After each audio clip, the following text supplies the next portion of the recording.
less than 5% opportunity to actually sell that house. We don't care about selling that house, guys. Okay, I hate to say it, but that's not the main reason we're there. If we sell that house, great, we're doing a service for our seller, but ultimately, what are we really there for?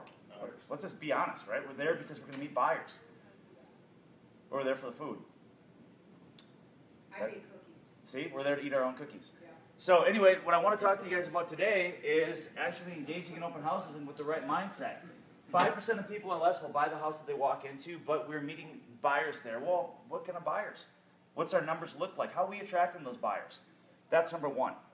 So let's talk about how to attract the buyers. What should our average open house crowd be? What's our goal? Well, I know you would say 50, but 50 plus, yes. 50 plus. Yep, 50 plus.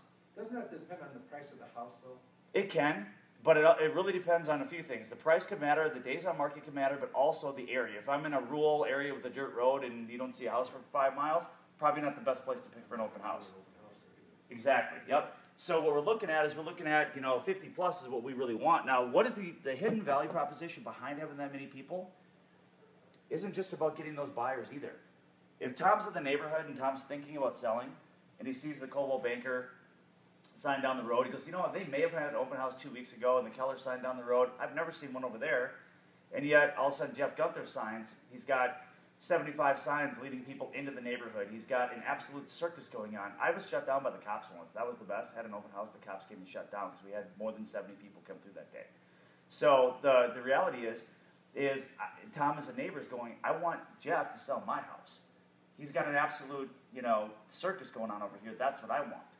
So we're going to talk about two things today: how to get people in the door, and then what to do once they're in the door to really maximize that. So for those that haven't done this, YouTube, massive open house by Michael Hellickson. When you get time, do that. It's 53 minutes. It's a long video. But I'm just going to touch on some of the things that we talk about in there. So what we want to do is how many signs realistically do you see leading people into an open house? 3 to 4, right? I'm going to tell you right now, go buy yourself a ton of those disposable corrugated signs and get 70 of the things. I'm talking about so many signs that it's a ridiculous amount of signs. And by the way, if I told all you guys, hey, I'm going to give you a part-time job, it's going to take you about 4 to 6 hours a week, but I'll pay you 50 to 75 grand a year, guaranteed, signed. How many people wouldn't refuse that job? That's what open houses really is. It actually can be a lot more money than that, but that's the minimum. If you're doing them consistently. If you do one open house once a month, you're not going to prosper from it. If you do it consistently, week after week, if you're doing 40 plus, I'd say even 52. If you did one every single week, if that means that Christmas falls on a Sunday, then do your open house the Wednesday of that week. Just make sure to do it. And if you're doing it consistently, you are going to make a lot of money. You're going to do a lot of business. I know agents that do 50, 60, 70 transactions a year from open houses. Think about that. It's a captive audience. I could pay Realtor.com 10 grand a month, or I can do open houses, which will cost me maybe 5 grand a year. Not even. I mean, if the way I'm going to tell you, it might cost you 5 grand a year. Yeah. So let's talk about that 60, 70 signs leading into the property. What are we doing to market the open house prior to that day? I mean, we're throwing on the MLS. This is what people do, right? They throw in the MLS. You see it on Zillow. That's how people are advertising, right? Put a sign up in front of the house way prior to it saying open house on Sunday, 1 to 2. Exactly. So we're going to pre-market it at the house. How about Facebook? Who's running a Facebook ad manager right now for their open houses? So boosted posts is one thing, but do a custom audience. Your sphere, definitely. Now, here's the other thing I'm going to do. I'm going to ask that seller for their contact list and their sphere and their Facebook friends because I'm going to market to them. Hey, Jeff is selling his house, everybody. Please jump in, help out, send all your people to our open house at. Now, what am I doing? I'm getting contact with their sphere. Do I want that anyway? We want our clients to refer us business. We want access to their database, right? That's really what we're trying to do. And we can do that. They'll grant it to us because we're going to ask their friends to help sell the house. Piggyback listing the leads. Exactly. Yep. So listening to leads marketing is something else, right? So single property websites, leading people to the fact that the open house is coming is going to be huge for the advertising. So what else are we going to do? Now, this sounds funny, but you guys ever see those blow-up mannequins, the ones that like blow in the wind? You know, they do that little floppy thing. Put those in the front yard. How about flags? You ever see those like at car dealerships? Put those in the front yard at the open house. Does this sound like there might be some setup involved in this?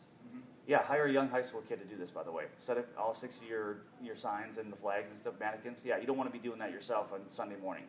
That's something you can hire out cheaply, by the way. What else we got? How else are we going to advertise? The only thing about doing it on Sunday morning, in some suburbs, correctionally, you don't, if you have your signs up earlier, now, I'm not talking about the one in front of the house. Right. The directionals, they'll pick them up. You have to know your municipality and what you're dealing with. Absolutely, right? So you can check with that pretty easily with the cities too. Now, what else we can do? We got to advertise to get people there. So Facebook is huge for that. When we do our Facebook advertising here on the open houses, a lot of times our opens, half the traffic is coming from Facebook, half is coming from the other conventional ways of marketing. So keep that in mind. And we're not spending a huge budget. We do a courtesy for you guys when we do an open house. A small budget goes out, we reach a certain number of people. If you ran with that on your own listings and increased the budget, you'd get people there. It'd be huge. Okay, how about the neighborhood? What's that? Craigslist. Craigslist too. That's another thing with listings to leads. If you really empower that whole program, you've got Craigslist, you've got blogging, you've got landing pages, lead capture, you got everything sitting right there to really blow out an open house marketing campaign. Listings to leads is huge for that. So, how about the neighborhood? This is one that I think gets underutilized. Now we give you invitations, hand-delivered flyers for the neighborhood, and a lot of people won't do it. Now, what do we want the neighborhood? Do we want neighborhood looky-loos there? A lot of people are going to say no. But that 5% of people find their house at an open house. There's another stat that I want you guys to think about. Up to 7% every year find their home because of a neighbor that brought them in. Now think about that, right? So Jeff's a neighbor, and he calls Tom and says, hey, Emily's house is for sale down the road. And Tom says, oh, cool. So Tom calls his realtor, which is Jennifer. Jennifer goes and shows it, writes an offer, but nobody knows it was Jeff that originated that. They don't know until NAR pulls all this stuff every single year to find out where people source their house, where they found it. So if 5% of people find their house from an open house, and up to 7 find it from a neighbor, you combine those two things together, that's up to 12 to 13% of a success rate. So inviting the neighbors in early on Wednesdays, walking around, and by the way, would this hurt you in terms of a geofarming campaign, or even circle prospecting, I should say, every listing you get, circle prospect, would that hurt you to find new business, to be knocking on doors?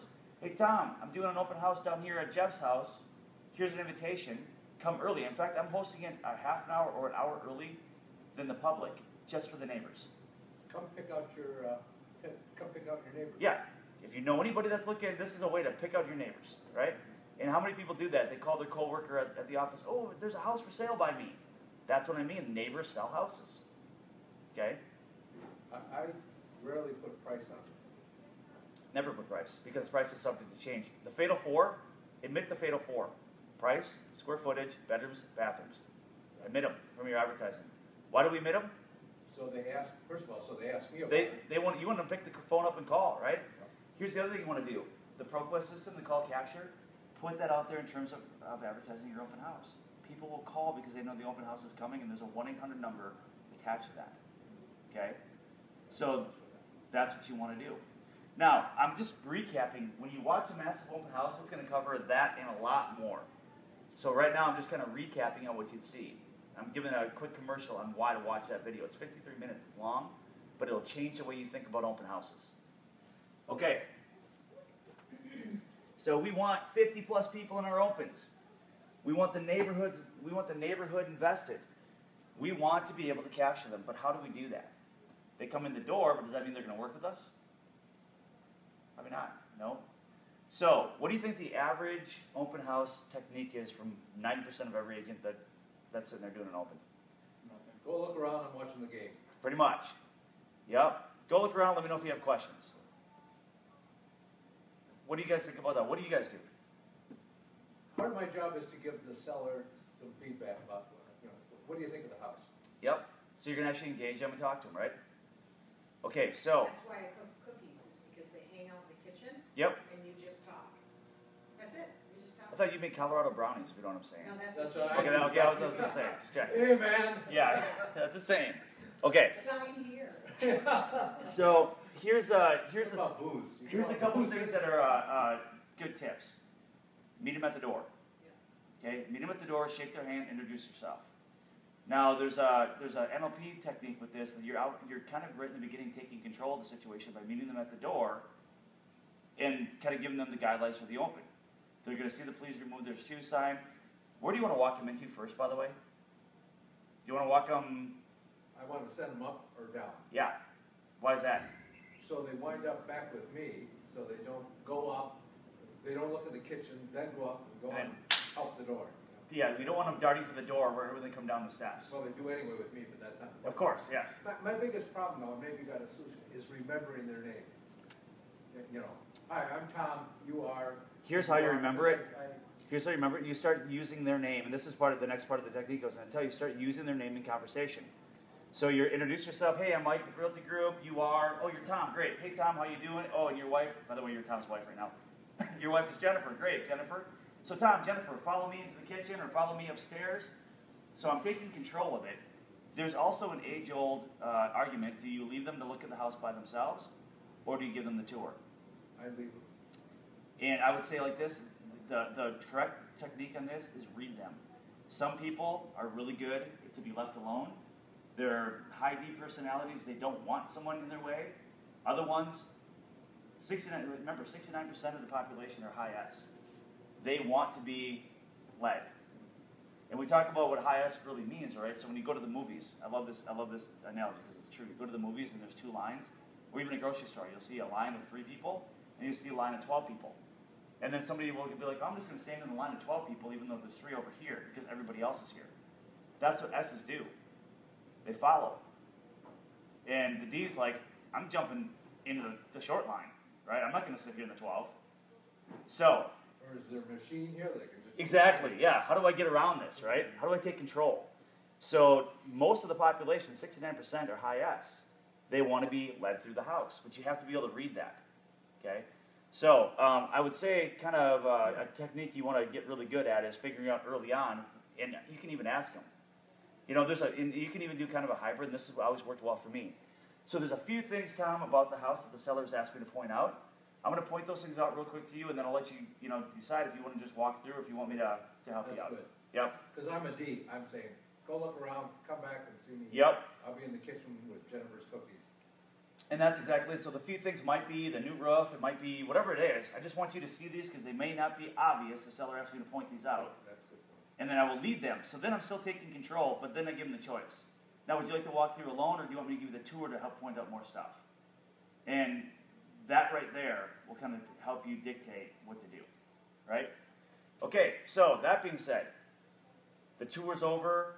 They're ready to leave. They're not going to buy that house. Does this sound familiar? Right? Now what? Do we want them just walking out the door and never seeing them again?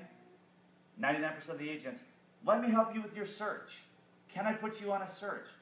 Is there anything else you'd like to see? And that's why people don't succeed at open houses right there. What do we need to really interject? There is a term that we use a lot.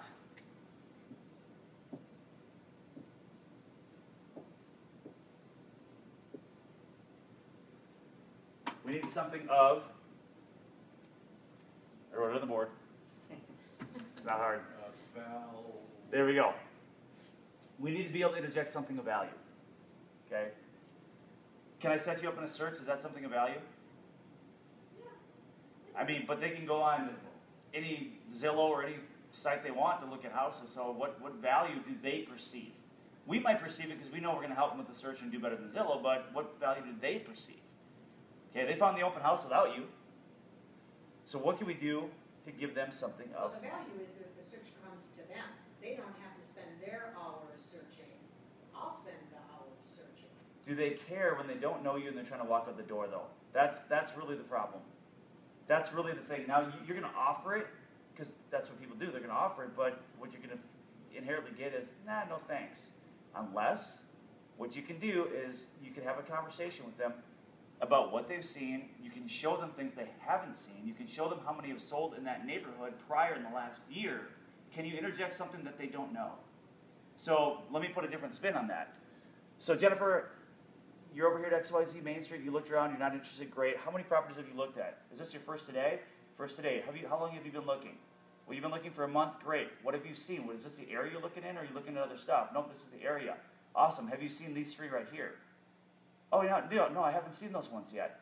Great. Have you seen how many have sold in this price range in the last year? Do you know what you can tell too, because a lot of people don't really care about the numbers, average sale price and price, they don't really care. Some people do. But having those conversations of what's important to them, that's where you start finding ways to give value. So in other words, if the house that you're hosting, if the open house you're hosting is one of 4 properties that sold in that neighborhood in the last year, what does that tell you about the odds? How often is something going to come up in a year? Once every what? Average on 3 months. Does the buyer know that? No, not until you tell them, right? So, anybody familiar with RPR?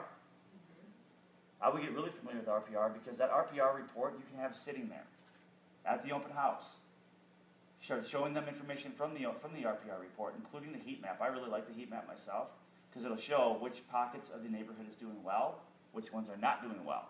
You might have 5% appreciation over here, and 3 blocks over you got 4% depreciation. The overall town may be at 8% appreciation, but you're having pockets that are going down. So when a realtor is giving them advice of, oh, Coon Rapids has went up 6% this year. Yeah, but what about this development? That might be different. RPR will break that out. Okay? Are they going to want that report, perhaps? I mean, it's got demographic information, it's got pricing information, number of sales, comps. The chances are they may like that.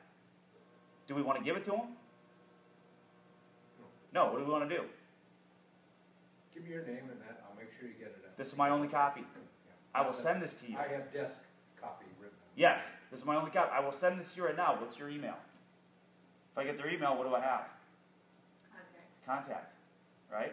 What's the best number to get a hold of you, by the way, in case it doesn't go through? Or even this, if you can put it in a format that it's text, like it's something, a link that you can actually text, then you can get their phone number. Okay, so that's even better. Usually, I go into, what do you think about the house? That's part of my job, and get Yep. them talking. And then, well, yeah, it's only 3 bedrooms. Well, how many bedrooms are you looking for? And then start writing it down. And then what you're gonna do all of a is- sudden it becomes about them. First it was the house, now it's about you. It's about them. You want to get them off that house as fast as you can, because they're not buying it. But if you're finding out they've been looking at, they want 3 bedrooms or 4 bedrooms, they want 2 baths, how many have you looked at the neighborhood? This is my second one. Great. Have you seen these 3? Because already you have the comps, you've got the other ones pulled up. You've got the temporarily not availables pulled up. You've got the solds pulled up. You've got the cancels pulled up, right? Why is also cancels an important thing? Because you can also let them know there's been off-market opportunity, perhaps, that you can help them explore. Okay, another thing of value, right? So aside from RPR, here's the other thing. This is something that I want you guys to get really familiar with. This is where you can get creative. Assign yourself an action item. If there's something you can get for them after the open house, it's a reason to follow up. Assign yourself an action item. I will take care of this for you. The RPR report, for example, that's an action item. Okay, any action item you can assign yourself and a reason to follow up. That's what you're looking to do. So, what else? What other valuable pieces can we do? A list of all the houses in the area that's, and again, marked with order sheet. Yep. Of all the houses between your price point, maybe a little higher. These are all the houses in the area. Have you seen any of these? And yeah, I saw this one. And you can walk over, and I don't know if anybody really uses iPads anymore, but whatever the vehicle is, and start showing them houses, which ones do you like? Have you seen this one? Which one do you like? Compared to you said you didn't really like this one, which is great, but how about this one compared to the one we're in? Which do you like better about this? Start getting their features they like, and then start just suggesting times to what? Go look at those houses. Are you free later today? You're out running around today. My open house is over in 2 hours. Would you like to go see it afterwards? Set up showings on the spot. The minute you get them to say yes to something and commit, that's what we're trying to do. Typically, realtors are going to ask this question. Hey, great, Tom, I'm glad you liked walking around the house. I understand this is not the one for you. By the way, have you been pre-approved? You're going to hear that time and time again. Are you worth my time? Should I invest my time in you? We talked about the agent that sits on the couch, watches the game, and says, let me know if you have questions. Okay? And the agent then that wants to drill down on, have you talked to a lender? Those are not good first impressions, by the way. You know, what you want to do is come from a place of contribution. What can I do to help you? What are you struggling with? You've been looking for how long? What are you finding? By the way, just so you know, the house you're describing, we've had 3 of those that sold in the last year. Here's those 3. Would any of those have worked for you? Great, so that means about once every 4 months something might pop up. Are you prepared for that, or do you change a little bit of your search criteria to see if we get more successful? Now you're starting to guide them. You're starting to give value. To your point, Jennifer, you can set them up on a search, but unless you can give them the benefit of that search and give them the actual value of why you should be doing the search instead of them, they're out the door because they don't see the difference. It usually comes down to the so what. You got to put me on a search. So what? Everybody else is going to do that. Correct. But if that search is tailored to, hey, we've had, right now, the house you're describing, we got 3 others. And by the way, what's important to you about this neighborhood? Oh, I really like this school district. Okay, did you know the school district extends over here too? Have you looked at these ones? This is why we need to be better at searching for houses than they are. Unfortunately, in our industry, I think we've lost that because we've gotten so used to the consumer coming into us with what they want to see. Especially with the school district changes and has. Correct. Yep. What if they already have a realtor? If they already have a realtor, this comes down to one question. Okay, have they signed with that realtor? This is the area. Because I asked that in my open house and 4 of the 6 had said they'd signed.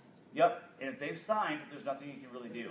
Just like Realtor.com, you're getting people calling in on those, and a lot of them do have realtors, so they're not viable leads. What we're trying to do is separate viable leads. This is another reason we want 50 people per open house. 30 of them might have realtors, but what about the other 20? And I've gotten one of those before where, probably 50% of them were lying that they signed. However, you still have to follow by the rules, but all of a sudden you get a phone call because you gave them something of value, and all of a sudden they didn't sign. Yeah, I can still do all the legwork. I'm Yeah. fine doing that. Yeah. You just can't step on the toes of somebody that has a signed contract. So guys, let's talk about other things of value. What might we need? Let's just brainstorm this real quick. Home Partners of America. Should we maybe have some information on Home Partners of America? Why? Especially on anything less than 250,000 or 300. Why? Because if somebody has challenges that they can't buy today, and they start telling you about that, how nice would it be to say, let's check into this for you, okay? How about down payment assistance? Should we have some information on down payment assistance there at the table? Why is that important? Is that our lenders are lining up to say, here, let's do a down payment assistance program. They're not, and why aren't they? It's simple. They don't make any money on them. They really don't. So they don't push them. It's nice to have a lender there if you're that busy. Another thing of value, having a lender there. Yeah. Credit repair. Should we have information on a great credit repair service?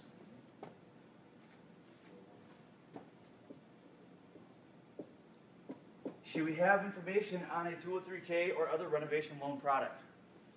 Even a house that's, in decent shape but old and dated, if we start talking in conversation, asking questions, and they're answering the questions, and we find out they really want something more turnkey, more updated, how great would it be to talk to them, not even about this house. If this house ain't right for you, but if you really want this, let's look at what's available. Most of these are outdated. Have you thought about purchasing something that's a little outdated and doing this renovation project? Here's how it works. Value. What else can we have? A value. Anyone? To be able to give at the table. We already talked about RPR, reporting. So, what else we got? What else can we have there at the table? The value. Now again, do we want to give them this stuff? Just, here, take it. No. If somebody wants credit repair, we can email them or text them the information. But ultimately, what we want to do is get our credit repair specialist in touch with them. We want to orchestrate and we want to facilitate that. We want to be the one in charge of connecting those people. Why? Because we want to be in contact. And Home Spotter Okay? is a good one. Get their phone number. So HomeSpotter, another thing of value. HomeSpotter. Be able to hook them up with that app, right? What else we got? You know, I'm smiling. Business card. I don't have them. Digital business card. I have them, but I never have them out. Because I always say, no, I don't have any with me. Let me get your name and I'll get you that information. But this is why a digital business card is important because I know that. I'll have to look into that. Because here's the thing, Tom, the digital business card is basically a one-page web page on you that they attach to their contacts. Where do you get them? Dan can help you set it up. It's free. Dan will help you set it up. All you do is ask him. What it really is you can have a photo on there, like a not a web website, but a web page, a single web page, picture, bio, and when you send it to them, it attaches to their contacts. So in other words, I don't have a card, but what I was going to use my digital business card. Pull it up. Here it is. What's your number? I'll text it to you right now. Now you got their phone number. Okay. All right. Other things of value.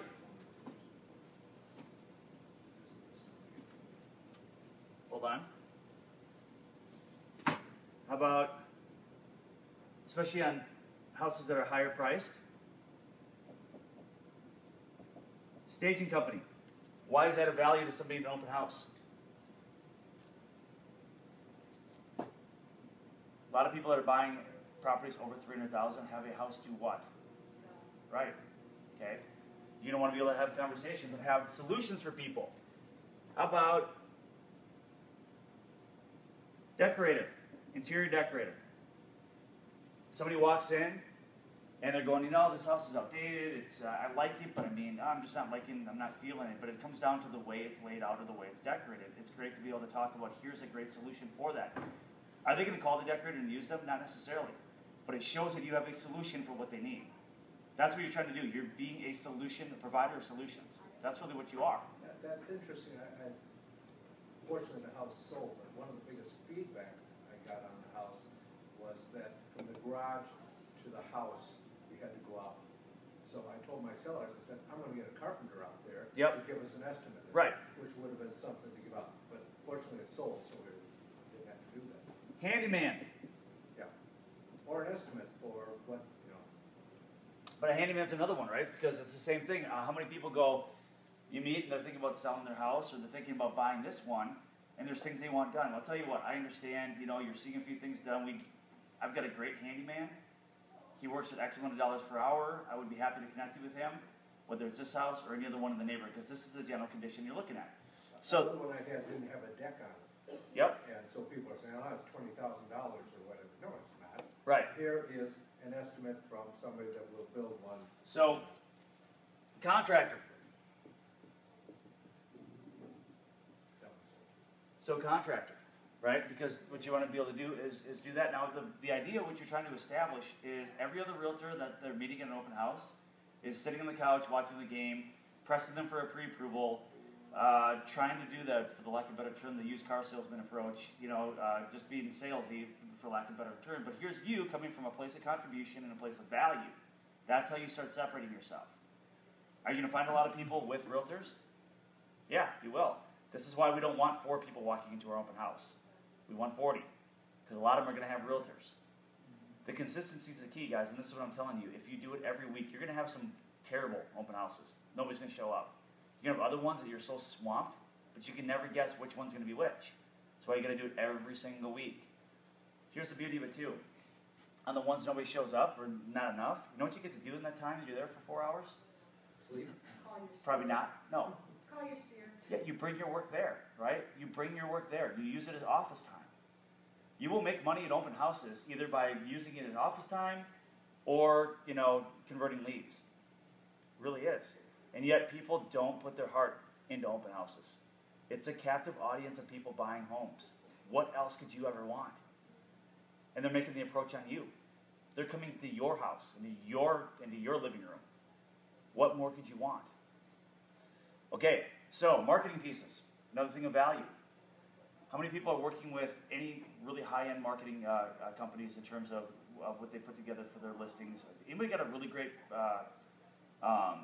pre-listing package? You got one that works for luxury. It works for what? Luxury, like really high-end stuff. Yeah. What I would do is I'd bring a copy of my pre-listing packet, because as you're talking to them, you're going to want to be able to introduce them to that as well. Again, place of value. This is what I do. Okay. So not everybody's going to be a home seller. What's that? I said mine is pretty good. Good. No solutions, right? If you're in a house that's $300,000, $400,000, $500,000, that's what they're going to want to see. So you're always looking for ways to give something of value, assigning yourself action items. After the open house, I'm going to send you this. After the open house, we will go look at that. You don't ever want to leave the conversation without some follow-up that's expected. You are setting the expectation for follow-up. Never give anything unless you get something back. Precisely. Yep. And why? Because once you give it to them, they're gone. Another thing of value. And we have this at the office, by the way.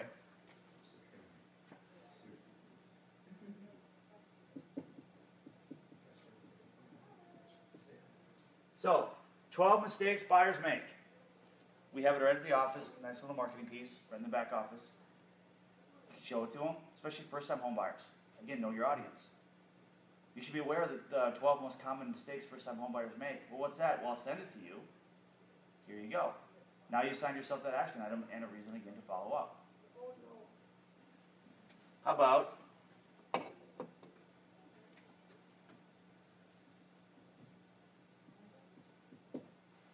buyer's consult, especially on first-time home buyers? Have you sat down with an agent for a buyer strategy consultation, Tom? You're a buyer. What is that? Oh, you haven't? Okay, you would know what it is if you have. You should not be out looking at houses. You shouldn't be doing anything until you sat down with somebody and tailored a plan, tailored a strategy for you. Because guess what? You versus a second and third time home buyer versus a condo buyer, all different. You need to figure out, because when you're reading information online, it's all generalized. You need to have a plan and strategy that's tailored to you. If you haven't done that yet, you got to sit down and do that. What time works for you? That's really what you're trying to do, is you're trying to, again, interject things that are different, make you stand out and think of value. Okay? Is that going to win every lead, by the way? Are you going to get every person that walks in the door to come meet with you and work with you? No, you never. No matter what you do, it's never going to happen. Okay?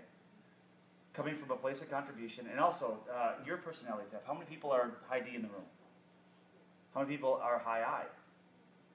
Combination of both. Okay, good. I can switch.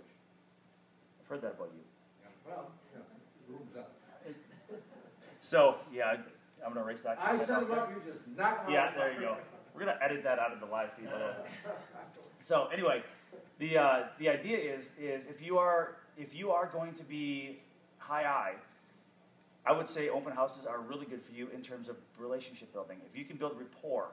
Now, people that are high D, low I, rapport is hard, especially with strangers. They're like, just get to the point. But with that high I, you're able to build rapport, utilize some connection piece to further the relationship. You know, when I say connection piece, as you're talking to them, as they're going through your open, the high I is going to keep them there at the open house 15 minutes after they're done looking, just gabbing, right? But that's where you find things of value. The high D is going for the sale. What they're going for is, here's what I got.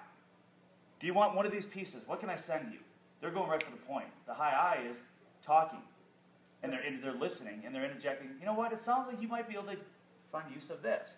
Looks like you may need to start looking at down payment assistance. I've got a great resource for you. The key is to adjust your personality to what they are. If you can. Yeah, if you can. A lot of people can't. A lot of people don't have the self-awareness to know what theirs are, number one, let alone adjust to somebody else's. If you can do that, absolutely. That's what you want to do. Hey, what do you do for a living? If you can get that, just a little conversation. And, in your DISC profile, what you got to really look at, too, is not just your natural style, but your adaptive style. Everybody looks at their natural.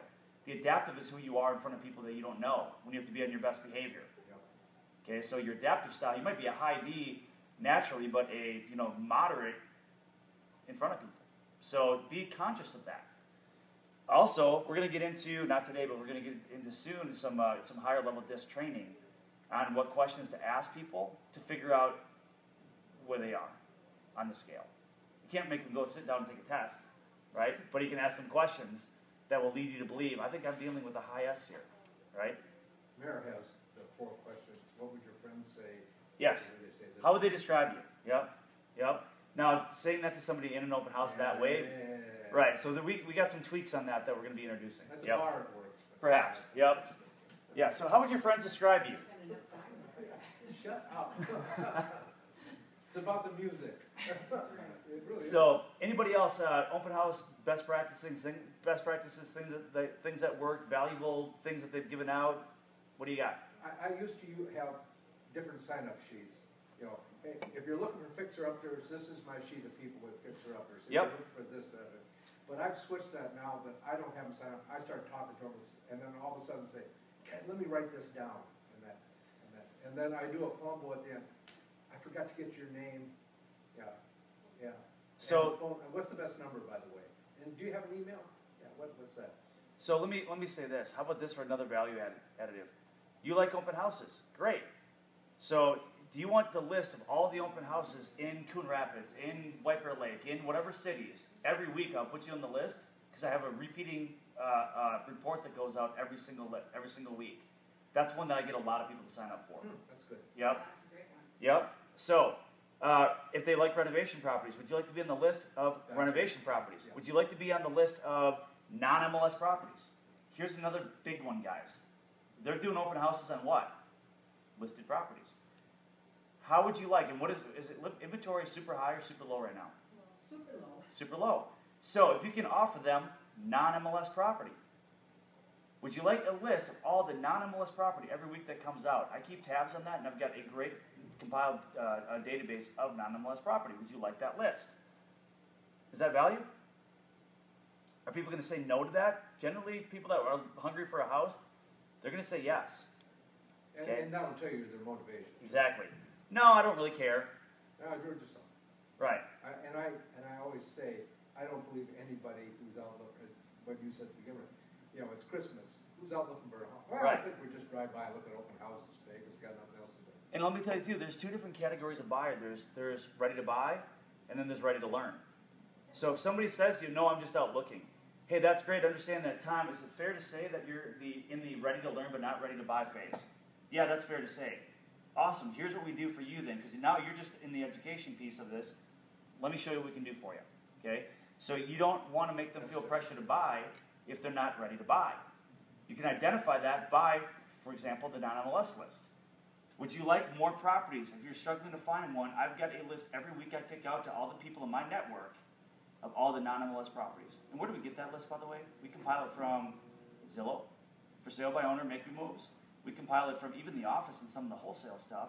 We compile it from for sale by owner websites. We can just go in there and start compiling our own list There's a site too on Facebook of realtors who post them. of non-MLS property. Yep. prior to being listed. Yep. So pre-MLS properties, right? Coming soons. Okay. In our Get in office there here. first, you know. Yeah, in our office, you can literally, we compile a list here at the office of coming soons. So the reality is, guys, is you can start giving things of value like that out, and you can identify who's ready now and who's not. If they're not ready now, do they want to be pressured to buy? That's why they're not talking to you. They don't want to feel like you're going to sell them. Eliminate that piece. Hey, that's fine. Are you in, Tom, is it fair to say you're in the ready to learn but not ready to buy phase? Yes, that's fair to say. Awesome, great. So here's what I'll tell you. And I'm going to start going into what has he learned already, right? What things are you finding right now of concern? What's been your experience so far? What things right now are confusing for you? I'm going to ask those questions, right? Have you determined the neighborhoods that you really like? Have you determined the price in the neighborhoods that you like? Have you determined how to find the houses in the neighborhoods you like? And I'm going to start looking for places I can start providing education. Have you sat down with somebody and actually formed a strategy session yet? Those are the conversations to have. What do you think? What do you think of what's going to happen with the market? And this is what I think. I can tell you that in 2016, 2017, average price went up 12.3%. So here's how I'd answer that question. I can tell you in a guarantee it's going to be one of three things. It's going to be a guarantee. I'll put this in writing. It's going to go up, it's going to go down, or stay the same. It is. You're kind of a smart ass who say that. Well, I say that to people and they laugh. I get well, what's interest rates like? Hey, let me see. I don't know. But let me get a hold of somebody and I'll have them give you a call and tell you exactly where we're at today. So here's the thing. If they're in the ready to learn phase, this is why you have to figure out what's important to them. So what's more important to you, Tom? Are you looking for like the lowest price of a house you can find, a specific neighborhood? Are you looking for So I'm going to ask those questions. When I find out what's most important to him, that's when I'm going to figure out what value to give. Okay? What's important to Tom? That's what's important to me. So ask questions, figure out where to interject the value. And then, remember, assign yourself an action item and get the appointment. That's really what you're doing. You try to get them to the next appointment, right? If they're not ready to buy yet, perhaps they're out of town. You know, maybe they live in New York and they're relocating here and they're in for the weekend. Okay, so you have to be able to keep in touch with them and assign yourself action items and get them the next time they're in town to meet with you. That's what it's all about. People fall off when it becomes difficult in real estate. If it's not low-hanging fruit and the people aren't banging the door down. I just posted today on our Facebook page, I don't know if you saw it, 65 of our 200 plus agents don't even have a mention on their Facebook page that they're in real estate. 65. Not one mention on their Facebook page. And I look at that and I go, you're not even trying. Are you going to try with somebody that's saying, you know, I'm not buying for 6 months, I'm just kind of looking, just kind of in this, you know, ready to learn phase? They're going to move on. I mean, the mindset is they're just not even trying. They're waiting for something to fall in their lap. Don't be that agent. Okay? So, my point is when you are meeting people at open houses, a lot of times they're not ready to buy tomorrow. And the ones that are have a what? You just already brought this up. An agent. Right? How's that going with that agent? Yeah. So, what's his name again? Tom Durkin? Let me talk to you about him. Did he get his license back? Yeah, exactly. I thought he was in jail. He's out? Yeah. You don't have any young boys, do you? That's a Dan Balzer conversation. No. So anyway, here's the thing, guys. Make sure that you start utilizing open houses in your business plan. If you're not already, utilize it. Watch a massive open house video. Start figuring out things of value to bring to the table. Ask the right questions. What's going to be important to the buyer? Truly be happy to be there. Exactly, because it's mindset. You have to have enthusiasm. Yep. You have to say, just come on in. Yep.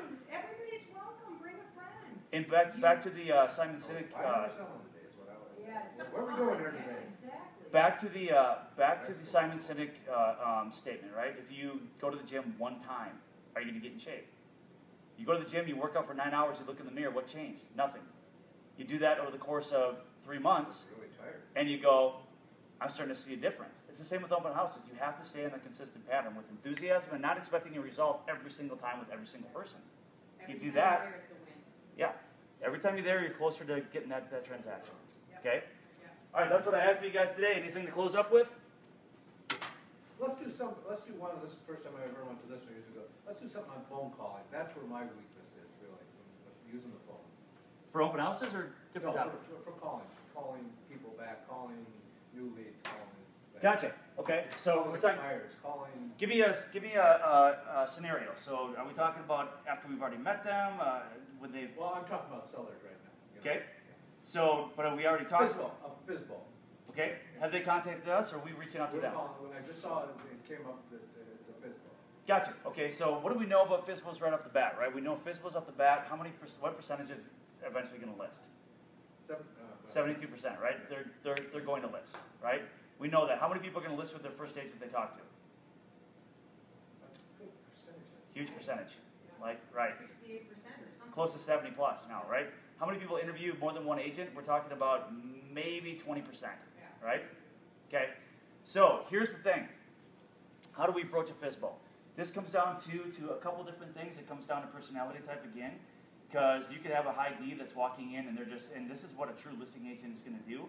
They're going to be bombarding the FISBO with pre-listing marketing campaigns. They're going to be knocking on the door. They're going from a marketing to sales standpoint. A true listing agent's the kick your door in, punch you in the face, make you sign the contract, right? That's the way they are. And they approach FISBOs kind of like that. They take control, they get them to sign. Somebody that's more of a relational agent, this is where they struggle with FISBOs. If you are more relational, you might come into the back door of checking in with the FISBO and say, Tom, you know, I got the house down the street for sale. How's yours going? What's your traffic been like? What's your interest been like? Yeah, mine's been a little slow too, but I've got a great open house on Sunday. Did you have an open house on Sunday? Well, you didn't. Tell you what, I've got all these unbranded signs in here. Let me borrow those to you for the weekend. And then next week I'll check back with you. Let's partner here. Tell me, you know, if somebody doesn't like my house, I'll send them to you and vice versa. How about that? They're going to come in and relational, okay? It depends on your personality type. But FISBOs, if you're going to call them, what you're going to want to do is first off, I don't like calling FSBOs because I'd rather knock on the door. And that's the question. Yeah, I'm going to knock on the door and not call because it's hard to build rapport, it's hard to do anything on the phone. The more influential the conversation you can get, the better results. Influential conversation, the highest influential conversation you can have is in person. It really is, okay? So that's number one. But I'm also going to do some research on the FSBO too. Has it been listed before? What do they owe on the property? I'm going to come in there with a little bit of knowledge rather than just coming in blind, which is hard because here's the problem with going after FSBOs. You're going to have to like literally chop the city in, unless you're geofarming, but if you're just going anywhere for any FSBO, you got to chop the city into 4 sections and spend days. Like I'm going in the Northeast now and I'm hammering 57 FSBOs over the next 4 days. And when you say hammering, you're door knocking them?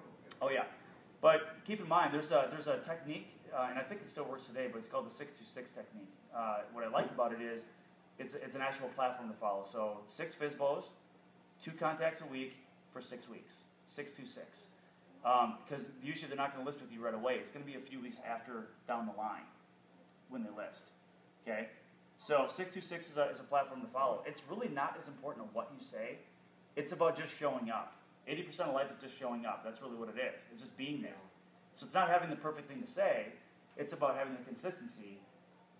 I would assume it's a little bit like the same thing, is you better have something of value. You do. Right? You should. Whether Yep. Whether it's your research of that market, research of their home, Yep. Whatever it might What's be. important to them? If you're selling, I don't care if you're a FSBO or somebody I'm listing your house. What's most important to you, Jennifer, is the highest sale price, the fastest sale date, the least inconvenience to you, hiding it from your neighbors you're for sale. What is the most important feature to you in selling this home? Whatever that is, that's what I'm going to focus on. So what we like to do is come to the table thinking we know what they want to hear. I can get you the most money for your house. That's why you're a FSBO, right? You want the most money for your house. You don't want to pay a commission. That's why you're a FSBO. Not necessarily. They may not want the whole neighborhood or anybody else or their ex-wife to know they're selling or something. So you can't assume. Have that conversation. Here's the other thing. For the ones that don't want to pay a commission. So this is where it comes into skill set a little bit. Not just consistency, but skill set. So Tom, you're selling for sale by owner because you don't want to pay a commission. You say, yeah, I owe too much and I can't pay a commission. Awesome. So the price of the house right now, you're at $200,000. If I had the commission rolled on top of that, if we paid myself and whatever buyers agent come in on top of that, would you list with me? Well, yeah, I'd sell it then, no problem. I just don't want, I have to net $200,000. You do the comps, you do the market, you go, I can easily get $210 for this on the open market. So that's why you have to do the research ahead of time. So your messaging to what to say to a FSBO comes down to this, those questions and doing the research ahead of time. And the question was calling them because and you've answered that, because I never know what to say. You know what, and people respond better in person than they do on the phone. They just do, when it's a cold call. Yep. So, I would say this, if you're going to do a FSBO campaign, which you got to be prepared for, is do you do it in a circle prospecting fashion? Do you do it in geofarming? You just take any. Now, circle prospecting would say, if I've got a listing, I'm going to circle prospect around that, because what I have is I have a value piece. Hey, just so you know, I've already got XYZ Main Street listed down the road. Here's what's going on with it. I've had 13 showings. I got an offer on it. We already sold it. We did great on it. Do you want to sell? And is it necessary to have your listing down the road? Not necessarily. It could be anybody in the brokerage. Yeah. Yep. Just rewrite it. Anybody in the brokerage. We, our team, whatever. Yep. The brokerage. But geofarming's different. There is one. Geofarming is different. Geofarming means that you're not circle prospecting around any listing. You're taking a specific, neighborhood or city that you're getting known in, and you're prospecting. I don't know if you've seen my stuff around there, but I'm kind of a big deal. I don't know if you've seen my flyers. I don't know if you've seen my marketing, but you should know who I am. I'm knocking on your door now. I mean, that's geofarming, right? So, the messaging changes based on that kind of stuff. Some people will just hit any FSBO in the Twin Cities. Other people circle prospect. Other people geofarm. Yeah. All right, guys. That's it. Anything else? Very good. Jeff, you going to go out there and do open houses all year? Come on, man. Let's do it. Just don't show up on the bike. I've done that a couple times. Neighbors don't like that. Yeah, probably not. Don't show up what? On the bike. I did that once. Oh. Do a showing. Actually, my car was literally one start. I had to jump on the bike and show up to a showing like that, but it looked really great, let me tell you. Yeah, really professional. What if they like motorcycles? Well, I tell you, who doesn't, number one. I know. Is Dan upstairs or down?